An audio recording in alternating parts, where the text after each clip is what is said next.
And so one of my first patients in private practice was a little girl. Her name was Ginger. And when she came to see me, she was about 9, and her mother brought her in. And now imagine Ginger was 2 years old when she was diagnosed with juvenile rheumatoid arthritis. And so her condition was so severe, her knees would swell up so severely that she couldn't walk. She couldn't go out on the playground with other kids. She didn't have a social life because she was in such chronic pain. And she actually had a permanent port embedded in her arm as a result of this because she was in and out of the hospital so frequently to have IV pain medication. So for 7 years, from the age of 2 to the age of 9, doctors had her on methotrexate to try to control her disease. And they had her on intermittent bouts of pain medication in the hospital when flares really, really got bad.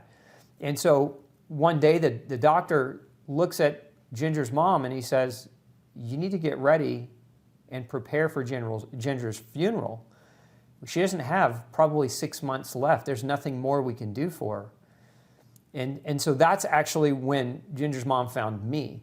And so when she brought Ginger in, it was a desperate parent looking for an answer, looking for some type of solution outside of your daughter has 6 months to live, prepare for a funeral. I mean, imagine that. Imagine being a parent and being told that.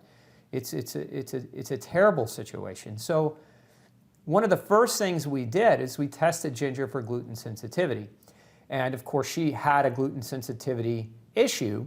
And so within 6 months or so, we changed her diet, and she was feeling so much better. She was able to get the permanent port taken out of her arm. She hadn't had any flares. Within 12 months, she was in complete remission.